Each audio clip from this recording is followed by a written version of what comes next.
E aí pessoal, eu sou o Marcos Oliveira Fez aqui de novo para mais uma aula de cálculo numérico. Hoje vai ser a primeira aula que a gente vai falar sobre representação de números e a gente vai focar mais nessa parte de representação de números inteiros. O roteiro dessas aulas é primeiro assim, a gente vai falar sobre representação de números, números inteiros com sinal e sem sinal, e depois em próximas aulas a gente vai falar um pouco sobre sistemas de ponto fixo e sistemas de ponto flutuante.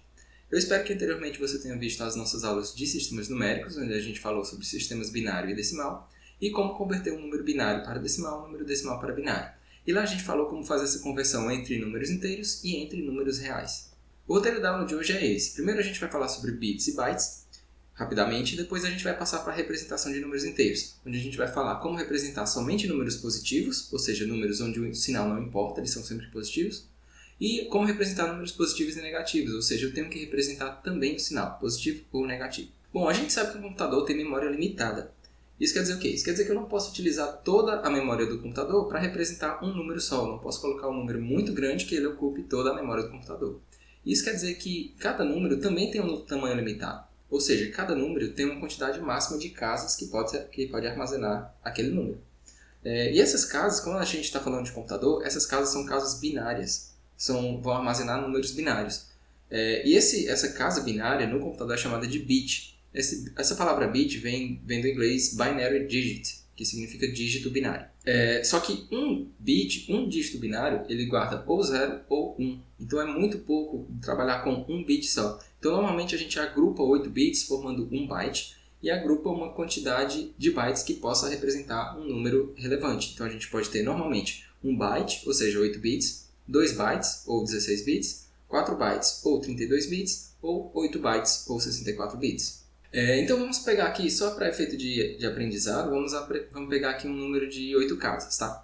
No sistema decimal, se eu tenho 8 casas, cada casa pode armazenar um número que vai de 0 até 9, um dígito que vai de 0 até 9. Já no sistema binário, só existem dois dígitos, 0 e 1, então cada uma das 8 casas pode armazenar um número que vai ser ou 0 ou 1. E vamos falar um pouco do sistema decimal, daqui a pouco a gente parte para o sistema binário, tá certo? Então, assim, se eu tenho 8 casas, se eu tenho 8 dígitos, o menor número que eu consigo armazenar é quando cada um dos 8 dígitos armazena um valor 0. Ou seja, esse é o número 0. 0, 0, 0, 0, 0, 0, 0, 0. Todas as 8 casas são 0, o número é 0. Já se eu tiver todas as 8 casas com o maior dígito possível, que é o 9, o número que a gente vai representar é o 99.999.999. Ou seja, a quantidade de números que eu consigo armazenar nessas 8 casas é de 100 milhões. 100 milhões, não por acaso, é 10 elevado a 8. São 8 casas na base 10, então 10 elevado a 8 é a quantidade de números que eu consigo armazenar com 8 casas. Se eu estiver trabalhando com números binários, o menor número que eu consigo armazenar é o 0, que é quando todas as casas binárias são 0. Já o maior número que eu consigo armazenar é o número decimal 255, que é quando todas as 8 casas têm o maior dígito possível do sistema binário, que é o 1. Então esse número 1, ou seja, com as 8 casas todas iguais a 1, dá equivalente ao número 255. De 0 até 255 a gente tem 256 números, que não por acaso é 2 elevado a 8. 2 que é a base, do sistema binário base 2, e 8 que é a quantidade de casas que a gente está utilizando para representar. Então, se eu tenho 8 casas, 8 bits, e eu tenho 1 byte, isso quer dizer que eu consigo representar qualquer número que varia de 0 até 255, ou de 0 até 2 elevado a 8 menos 1, dando um total de 256 números. Se eu tenho 2 bytes, ou 16 bits, eu tenho um total de 65.536 números, que dá 2 elevado a 16 números. Dentre esses números, eu tenho que armazenar também o 0, então eu consigo armazenar qualquer valor de 0 até 65.535, ou de 0 até 2 elevado a 16 menos 1. Se eu estou trabalhando com 4 bytes ou 32 bits, isso quer dizer que eu posso armazenar um total de mais de 4 bilhões de números, 4 bilhões de possibilidades de números dentro desses 32 bits. E esses números são justamente os números que vão de 0 até 4 bilhões, 294 milhões, 967.295, ou de 0 até 2 elevado a 32 menos 1. E se eu estou trabalhando com 8 bytes, ou 64 bits, eu consigo armazenar 2 elevado a 64 possibilidades de números, e esses números vão variar de 0 até 2 elevado a 64 menos 1. Mas perceba que essa representação que eu falei anteriormente, todas as 8 casas representavam números, ou seja, eu não conseguia representar sinal, eu não conseguia colocar números negativos naquelas 8 casas. Se eu quiser representar o sinal, eu vou ter que ter um número inteiro com o sinal, onde uma daquelas 8 casas eu vou ter que reservar para o sinal. Então uma possibilidade é, eu pego a casa mais à esquerda, e a casa mais à esquerda só tem duas possibilidades. Ou ela vai ser positiva, ou ela vai ser negativa. E isso vai me dar justamente o sinal daquele número. Se eu estou trabalhando no sistema decimal, eu vou ter então, em um total de 8 casas, eu tenho a casa mais à esquerda como sinal e as outras 7 casas como dígito.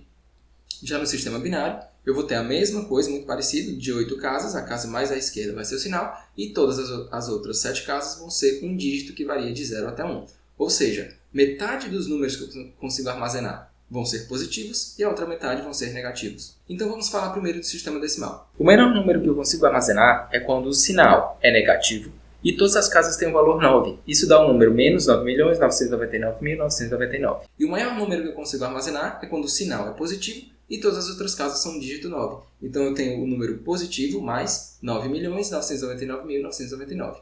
A quantidade total de números, então, é metade dos números positivos e metade dos números negativos, e dá um total de 20 milhões de números, ou 2 vezes 10 elevado a 7.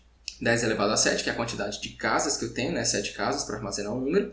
10 porque é a base, então 10 elevado a 7. E 2 porque eu tenho positivos e negativos, né? Então 10 elevado a 7 negativos e 10 elevado a 7 positivos.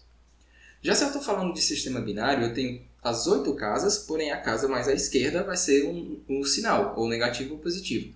Então o menor número que eu consigo armazenar é o negativo, e todas as outras casas têm o dígito 1, que isso corresponde ao número decimal menos 127. Ou então, quando eu tenho a casa mais à esquerda representando o número, o sinal positivo, e todas as outras 7 casas como o dígito 1, dando o maior número possível, o maior número positivo possível é o mais 127. Então a quantidade total de números é 2 elevado a 8, que é 2 vezes 2 elevado a 7. Base vezes a quantidade de dígitos, 2 elevado a 7, né? Eu tenho 7 dígitos que podem ser 0 ou 1, e 2 porque são números positivos e números negativos. Então dá um total de 256 números, ou 2 elevado a 8 possibilidades.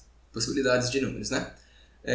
Se eu estou representando então um sinal, com 8 bits, falando do sistema binário, com 8 bits eu tenho 256 números, e os números vão de menos 127 até mais 127. Se eu tenho 16 bits, eu tenho um total de 65.536 números, e desses metade são positivos e metade são negativos, ou seja, menos 32.767 é o menor número que eu consigo armazenar, e mais 32.767 é o maior número que eu consigo armazenar. Ou seja, esse intervalo de possibilidades de números que eu consigo armazenar com 16 bits vai de menos 2 elevado a 15 menos 1 até 2 elevado a 15 menos 1. Algo semelhante acontece quando eu tenho 4 bytes ou 32 bits, onde o meu intervalo de números que eu consigo armazenar vai de menos 2 elevado a 31 menos 1 até mais 2 elevado a 31 menos 1. E quando eu tenho 8 bytes, ou 64 bits, eu tenho um total de 2 elevado a 64 números, com metade deles positivos e metade negativos. Então o intervalo vai de menos 2 elevado a 63 menos 1 até 2 elevado a 63 menos 1. O problema de eu ter essa representação de números inteiros com sinal, onde a casa mais à esquerda é negativo ou positivo, é porque eu posso ter duas representações diferentes para o zero. Eu posso ter o zero negativo, ou seja, menos, e todas as outras casas têm o zero. Ou então eu posso ter o zero positivo, onde eu tenho o mais, todas as outras casas com o zero. E duas representações para o mesmo número me dá um desperdício de recursos. Ou seja, eu poderia alocar um desses para representar um outro número. E aí, para resolver esse problema, existe a representação que a gente chama de complemento de 2.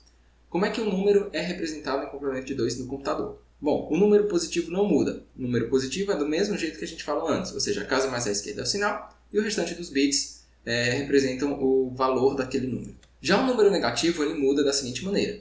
A gente vai pegar o número positivo, inverter todos os bits, ou seja, onde era 0 a gente coloca 1, onde era 1 a gente coloca 0, e a gente soma o resultado com 1. Ou seja, se eu tiver o número 44, e eu pegar esse número 44 decimal, e eu fizer aquela conversão de decimal para binário, coloco em 7 dígitos, 7 bits, e coloco o sinal positivo à esquerda. Então, o número mais 44, o número 44 positivo, quando eu converto ele para binário, eu tenho essa representação, mais 0, 1, 0, 1, 1, 0, 0. Se eu quiser o número menos 44, o que a gente vai fazer na representação em complemento de 2 é o seguinte. A gente vai pegar aqueles números, aqueles dígitos positivos do número mais 44 e vai inverter eles. Ou seja, ele vai ficar, em vez de 0 vai ficar 1, em vez de 1 vai ficar 0. Então o número positivo era mais 0, 1, 0, 1, 1, 0, 0. Quando a gente inverte, a gente vai ter do mais vai inverter para menos, o 0 vai inverter para 1, o 1 vai inverter para 0, o 0 vai inverter para 1, o 1 vai inverter para 0, o 1 vai inverter para 0, o 0 vai inverter para 1 e o último 0 também vai inverter para 1. Então vai ficar menos 1, 0, 1, 0, 0, 1, 1. Só que depois disso a gente tem que somar 1 a esse número. Então 1 mais 1 dá 0, 1 mais 1 mais 1 dá 0 e vai 1, 1 mais 1 dá 0 e vai 1, 1 mais 0 dá 1 e o restante a gente só repete. Então o número negativo 44 é o menos 1, 0, 1, 0, 1, 0, 0. Novamente, para a gente encontrar o número negativo, a gente pega o número positivo, converte ele para binário e depois inverte os dígitos e soma 1 no resultado. Uma outra forma de a gente encontrar esse número é a mesma coisa de fazer o seguinte. Eu me pergunto, quanto é que falta de 44 para chegar até 128? Então, 128 menos 44 dá 84. Se eu pegar esse 84 e converter ele para binário, dá justamente 1, 0, 1, 0, 1, 0, 0. E aí eu só faço colocar o sinal negativo à esquerda, tá certo? Por que eu faço 128? Porque 128 é 2 elevado a 7. A gente tem 7 casas para guardar o valor, então a gente faz 2 elevado a 7, que é a quantidade binária, né? Então 128 menos 44 dá justamente 84.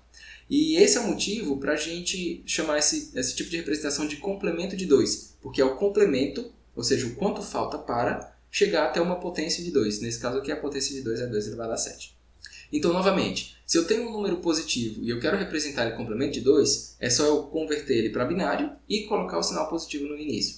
Se eu quero representar um número negativo, como é que eu faço para colocar ele em complemento de 2? Eu pego o número positivo e converto ele para binário, inverto os bits e somo 1 no final. E aí eu coloco o sinal de bit à esquerda. Ou, outra possibilidade é eu calcular 2 elevado à quantidade de bits menos o valor positivo, represento aquele positivo e coloco o sinal de negativo no início, na esquerda. Isso quer dizer o quê? Isso quer dizer que em representação de complemento de 2, o número menos 128 vai ser o menos 0000000. Ou seja, esse número menos 0000000 não quer dizer valor zero, ele quer dizer o valor menos 128. O valor binário menos 0000001, ele representa o menos 127.